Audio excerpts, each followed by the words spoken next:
Another specifier has to do with the emotions, the pro-social emotions the person exhibits.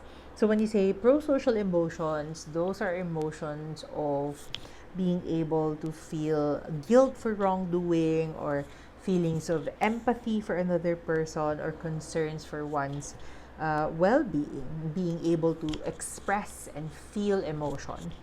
Okay, so two or more characteristics below can be observed persistently over the last 12 months and in multiple relationships and settings. So within the last year, can you say that the person did not exhibit pro-social emotions or had limited pro-social emotions?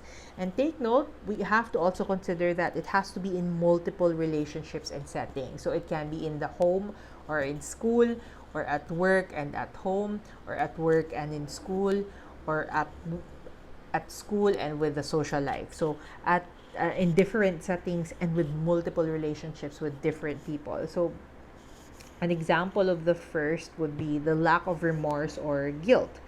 If the person commits something, does something wrong, does the person feel guilty about it?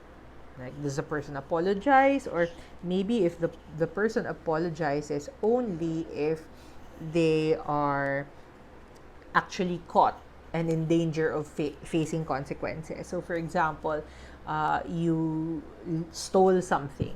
Okay, so if a person steals something, if they don't feel guilty about it, typically we'd feel bad for the person that we stole something from. But if the person doesn't feel bad about it, um, then you can say that the person lacks remorse or guilt. Now, you may ask, Ma'am, what if nagpa-sorry naman siya? A sorry does not mean the person feels guilty, especially when the person knows that if he doesn't say sorry, he or she doesn't say sorry, he or she is gonna get arrested, or he is gonna get into trouble. Okay, so he might just say sorry but not actually mean it. Remember that. Okay.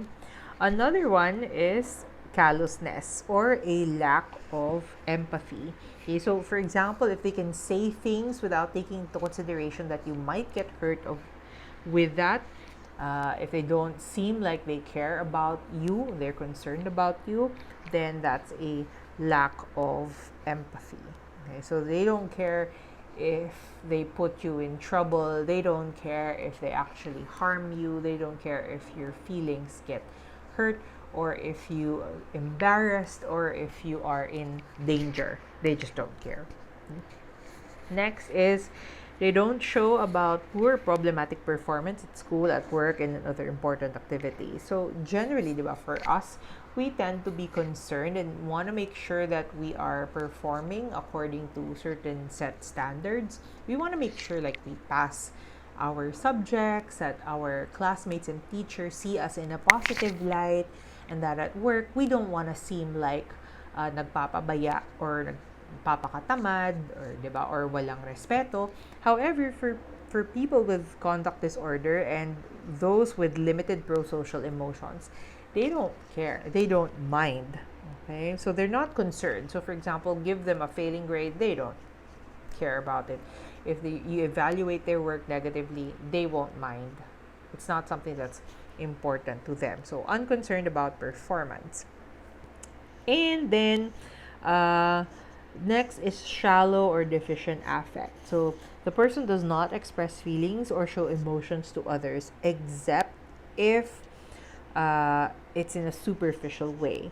So for example, they can say, "Oh, I love you, I care about you," but it's not obvious with the actions that they show you. So for example, you have a boyfriend, and he tells you that he cares about you, he's concerned about you, but he doesn't really care if you have to go home late at night, or you have to visit him when in fact it's not safe to visit you, or maybe when you're going out on a date, he doesn't really care, uh, like if there's a hold up and he runs away the first versus you and he leaves you alone. Stuff that's an exaggeration, but something like that. Or if they only use emotions when they know they can gain something or to intimidate certain people. So, for example, a guy comes crying to you and tells you that you are his life and that he loves you so much, but he does that only to gain sexual favors from you. Or maybe a person befriends you but actually just wants money from you, wants to steal from you, okay? Or if they gaslight you, like if they tell you they're so sorry, they've spent so much time and love and attention on you, and they can't believe that they're failing in the relationship, but actually they just want to make you feel guilty into saying that no, it's not their fault, it's actually your fault.